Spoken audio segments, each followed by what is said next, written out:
falar sobre o fantoche e a educação.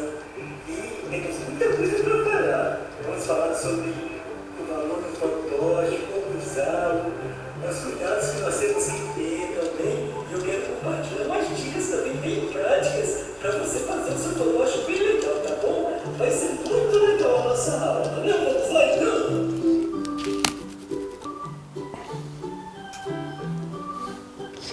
É isso aí, pessoal. Vamos falar sobre o fantoche, né? Nós trouxemos o Rubeco, esse é o nosso Rubeco. Ele veio para nos ajudar hoje. Então, ensinando por meio da descontração. Esse é o grande poder pedagógico do fantoche. Ele consegue ensinar no meio da distração, da brincadeira, do brinquedo.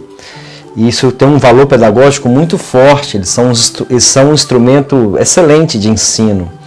É claro que desde que manipulados corretamente. Eles distraem, são diferentes, são alegres, é gostoso e as crianças gostam de ouvi-lo.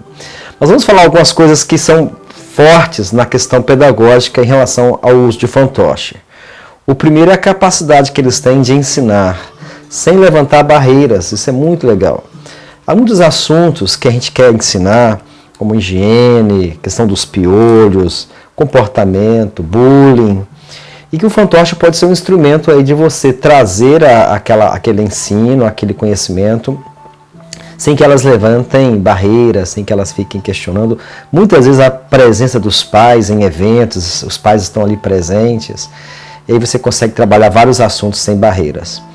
Outro poder pedagógico que o fantoche tem é de ensinar por meio da distração e da descontração. É brincando que se aprende, no meio da brincadeira, no meio da distração, das risadas. Você consegue aí trabalhar vários assuntos legais.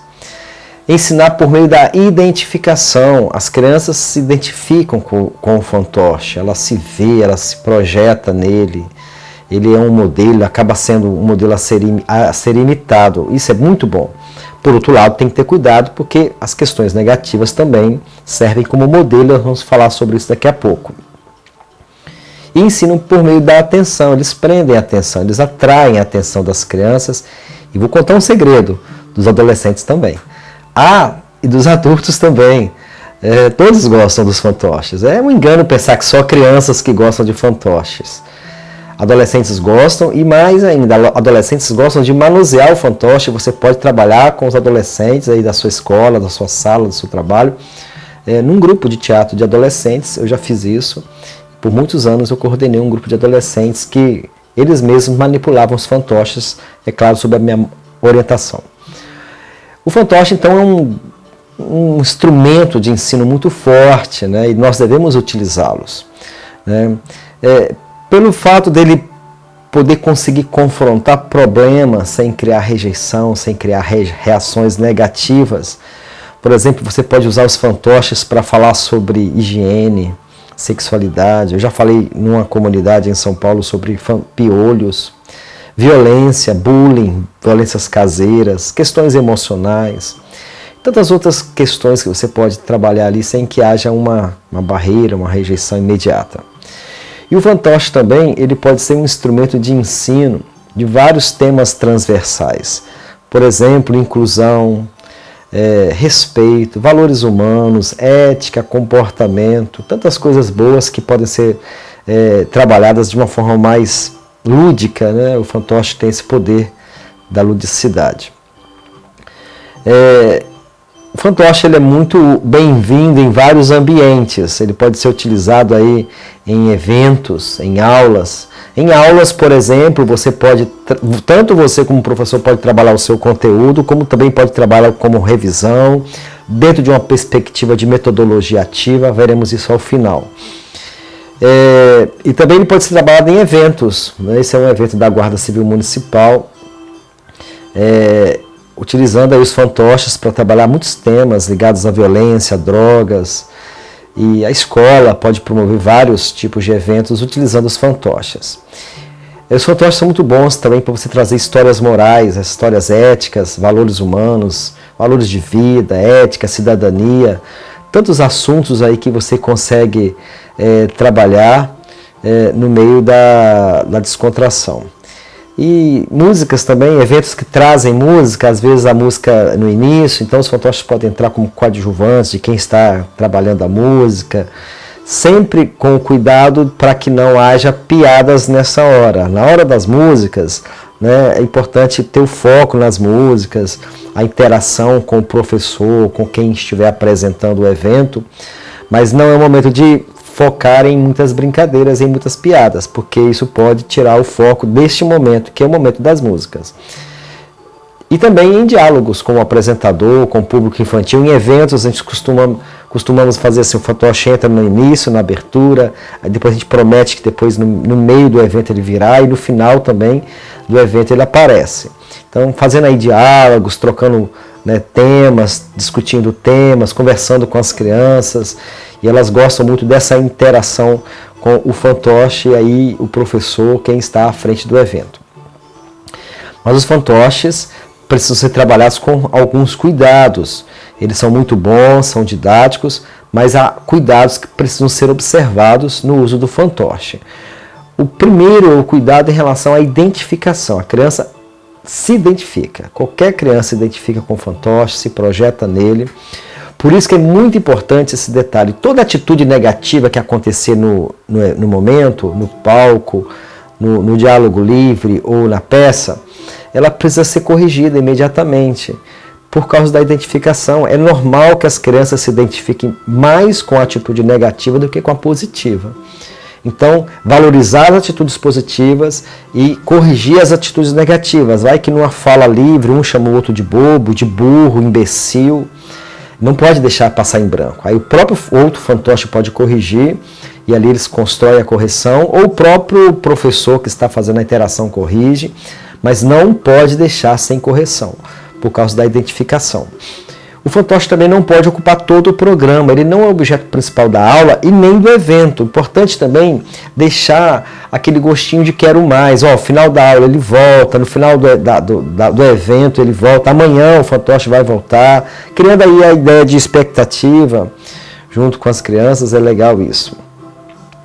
E cuidado com as piadas, né, gente? Cuidado, a piada é legal, a gente às vezes alegra, ela que faz contagia o ambiente, né? Ele provoca muita alegria, ele provoca muitas risadas, mas deve ser usado com moderação, porque a tendência é que as crianças fiquem condicionadas à próxima piada. E aí ele deixa de ser ensino para ser stand-up. Essa não é a função pedagógica do fantoche dentro da educação, virar um palco de stand-up. Então cuidado com o excesso. E é muito comum que as pessoas que estão manipulando se empolguem. Fez uma piada, as crianças risam, já vai começar a fazer outra e vai fazendo. E aí, sem limite, a coisa perde o sentido. Ainda sobre os cuidados no uso dos fantoches, temos aqui também a questão da faixa etária. Cuidado, crianças pequenas se assustam com aquela boca grande, principalmente se ela estiver dentro de um cenário, de um palco. Então, para as crianças pequenas, não há problema algum em usar fantoches pequenos, sem boca, e também não há problema em que o professor apareça na cena. Por isso que alguns cenários são mais apropriados para essas idades menores. Cenários de mesa, né? Cenários de pescoço, vamos mostrar alguns ao final, e cenários de chão, onde a figura do professor aparece, dando segurança aí para as pequenas. Percebendo na figura uma professora usando até um fantoche de boca grande, mas ela aparecendo. Mas mesmo nessa cena dessa professora, ela precisa ter muito cuidado para poder não avançar esse boneco sobre as crianças, porque elas terão medo. Manter um certo distanciamento. E perceber o clima emocional de aceitação das crianças. Outra coisa importante, gente, é variar os bonecos de acordo com as atitudes. Dependendo das cenas, do teatro, do que está acontecendo, do conteúdo a ser trabalhado, existem algumas cenas que são atitudes negativas, como desrespeito, desobediência, ou algumas situações que são ruins, como a pobreza, a miséria, que são temas que são trabalhados. Então, cuidado para não associar sempre as questões negativas ou ruins com os bonecos negros, por exemplo, pretos. Então, cuidado com isso. Então, varie. Né? Muitas vezes é o boneco branco que faz uma desobediência, muitas vezes é o boneco preto, sempre alternando aí. Também casais, né? Se você vai colocar cenas de casais, histórias com casais, varia também, coloca aí casal branco, né? Casal negro, de pretos, também boneco branco com boneca preta, né? Casados, não tem problemas dentro da história. Isso vai quebrando aí o preconceito que já é muito valorizado nessa sociedade, a gente precisa diminuir isso. Vamos falar então de técnicas de manejo de fantoche. O que eu quero passar para vocês são algumas técnicas simples, mas que eu, nesses anos que manipulo fantoche, eu tenho visto que elas fazem muita diferença. Elas trazem vida, elas trazem mais realidade, e isso acaba trazendo mais a atenção das crianças, atendendo mais a expectativa e o projeto para qual foi proposto. Vamos lá. Bom, o fantoche sempre aparece de um dos lados, nunca de repente no centro. Ele não é um fantasma, né? A não ser que a cena, que a história daquele momento exija, mas via de regra, ele vem de um dos lados, aos poucos, caminhando, chega, depois sai pelo mesmo lado ou, de preferência, pelo lado oposto. E ele pode entrar assoviando, pode entrar olhando o cenário, ele pode entrar conversando, mas sempre em movimento, representando o andar, o salto, que nós chamamos de salto, né? Não aparecendo como deslize, como um fantasma, né? Aparecendo. Olha aí. O salto, assoviando, movimentando, entrou. Não encoste o fantoche no palco, mantenha uma distância mínima, né? É normal que a mão canse, e aí a tendência do manipulador está descansando a mão no palco. Isso é perigoso, além de ficar feio, pode derrubar o palco. Eu já vi palcos de madeira caírem, e foi uma festa, imagina. Ainda falando das técnicas do manejo de fantoches, o fantoche nunca sai de repente na vertical, mas sempre na diagonal, a não ser que a cena exige, ele está se escondendo de alguém, se escondendo num buraco, caiu num buraco, mas fora disso ele sai, né, na diagonal. Vamos ver? Assim não, né? Então vou mostrar daqui a pouco outra cena. Ao sair, ele vai saindo de um dos lados, de preferência pelo lado que ele entrou, e virando as costas para o público. Olha, a maneira correta é essa. Ok? E ao movimentar-se no palco, use o salto e não deixe o fantoche patinar como se ele estivesse num trilho, deslizando. Você vai movimentando, dando saltozinhos bem discretos, para que isso imite o passo do fantoche no cenário. Ainda algumas dicas, vamos lá. Mantenha sempre a cabeça do fantoche erguida, nunca para baixo. Cuidado com a mão que cansa. A posição correta da mão é a posição de bico de pato, onde você quebra a munheca e deixa a mão em bico de pato. E isso vai permitir que o fantoche olhe para as crianças, em direção a elas. Se o palco for alto, quanto mais alto é o palco, mais inclinação na munheca você vai ter que fazer para que os seus olhos sejam direcionados para as crianças e nunca para baixo ou para as paredes. E ao falar, né, deve-se movimentar a boca e evitar fala simultânea. Se você vai falar com dois fantoches, é comum isso, eu faço isso bastante, você tem que treinar para que, né, você não troque a fala, né? A boca movimente uma mão e fale, e a voz é do outro. Então é a questão do sincronismo, da coordenação silábica, da movimentação da boca. E é bom treinar isso, sabe? No espelho você vai treinando. Se for com duas pessoas atrás do palco, manipulando os fantoches, evitar que os dois falem ao mesmo tempo para não dar confusão e não atingir o propósito. Fale movendo a mandíbula e não a parte superior da boca. Como nós falamos, a nossa mandíbula é que mais movimenta. Então o fantoche também. Algumas estruturas de fantoche atrapalham de fazer isso, mas você precisa treinar também. Mesmo que o fantoche não ajude tanto, se a sua mão estiver treinada e você começar a colocar mais força, mais movimento no dedão do que na parte de cima, isso vai facilitar. E num diálogo, né, quem está ouvindo deve manter vida, ficar vivo na cena. É muito comum assim, estão dois bonecos falando, um começou a falar, o boneco A começa a falar e o outro morre na cena, fica parado como congelado se não fosse estátua de sal. Então, ele deve fazer um movimento simples de aprovação, de desaprovação, de movimento, isso vai mantê-lo vivo na cena, isso traz muita realidade, traz muita vida para aquele momento do fantoche, né? E num diálogo com outro boneco, não deixa a boca aberta, né? Não deixa a boca parada. É muito importante deixar a boca fechada. A boca fechada não entra mosquito, né? E as crianças falam: olha, tio, o boneco está com a boca aberta, né? Então fica feio. Ainda dentro das técnicas do manejo de fantoches, vamos lá. O corpo, mostrar o corpo inteiro, da cintura para cima. Em muitos casos a mão cansa, o manipulador começa a apoiar o pescoço do fantoche no palco e fica feio, fica parecendo uma cabeça falante, né? Então tem que demonstrar o corpo, né? E não deixe os bonecos olharem para o teto. Já falei isso, a mão dentro do boneco deve ser dobrada, dessa forma os olhos se voltarão para o público. Vamos lá, mais algumas cenas. Não fale depressa. Se pedir rapidez à cena, fale rápido, mas sem perder a dicção. É importante isso, esse treino na fala. Cenas curtas e movimentadas são melhores, são mais didáticas, evitam erros. Treino da voz, conforme o personagem, homem, mulher, vovô, vovó, animais. E prefira a fala estudada do que a fala decorada.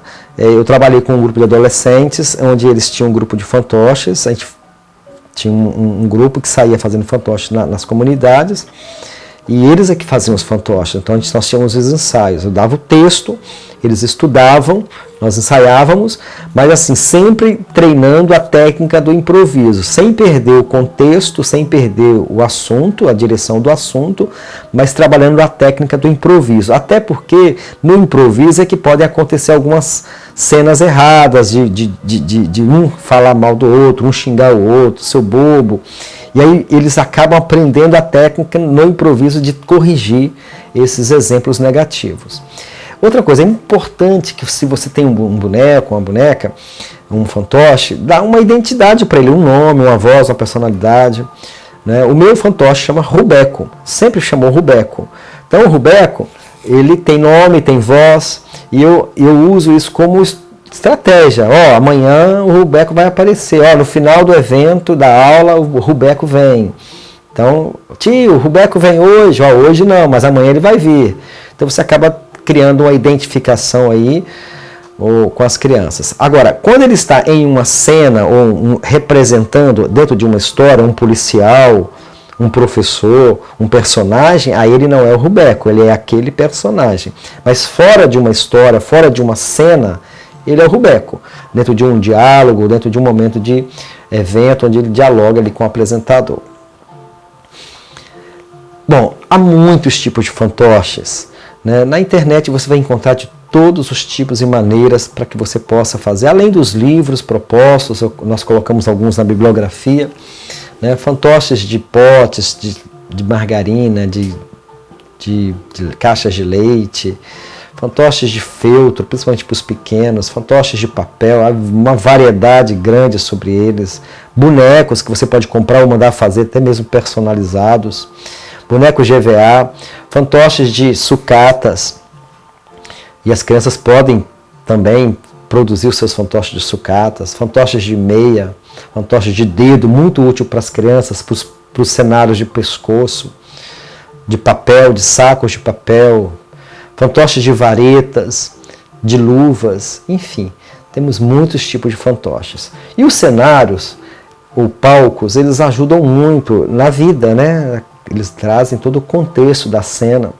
Então, alguns cenários aí, esse cenário é um cenário de porta, onde você coloca um suporte, aquele suporte de banheiro que faz pressão. Mas você pode pendurar de forma simples, como está aí no modelo à esquerda. O palco tradicional de madeira, feito de madeirite, a vantagem é que ele é grande, dá para fazer cenas com mais personagens. E a desvantagem é o transporte, mas ele também pode ser melhor decorado, ou a decoração dele pode se variar de várias formas. Aí temos os cenários de mesa, cenários de pescoço, que são muito úteis para os pequenos, onde a figura do professor aparece, evitando aí que as crianças se assustem. E elas depois podem colocar o próprio cenário, elas também podem manipular os fantoches. Bom, e a pergunta agora é, fantoches podem ser utilizados dentro do contexto das metodologias ativas? O Rubeco está perguntando. Como? Como que podemos utilizar os fantoches dentro do contexto das metodologias ativas? Nossos amigos vão responder. Ok? Vamos lá? Eu sei, os alunos manipulando os fantoches. Ah, isso mesmo. Né? Sim, use-os no processo de revisão, deixando que os alunos os manipulem, revisando a história, os conteúdos. Isso podemos chamar dentro do contexto da sala de aula invertida. Você pode também dar uma história para os alunos e eles treinam a história e passam. Você pode dar um conteúdo, eles criam o conteúdo, ou um tema, eles criam uma história, um conteúdo, eles criam e depois eles mesmos podem apresentar em sala de aula. Você inverte, né, o papel aí do fantoche. Não você mais faz, mas as crianças fazem dentro de um processo de recriação, de criação ou de revisão de conteúdos. Então, podem ser usados. Né, os fantoches podem ser um grande aliado na tarefa de ensinar e educar de forma ativa. Esse é o nosso recado do Rubeco aí. Não é isso mesmo, Rubeco? Né? É isso mesmo, tio. Os fantoches podem ajudar bastante, né? E é muito importante. Eu estou muito feliz por ter ajudado vocês nessa aula. É isso aí, Rubeco. Obrigado, hein? Um abraço. Tchau para você. Tchau, gente. Tchau, pessoal. Um abraço para vocês.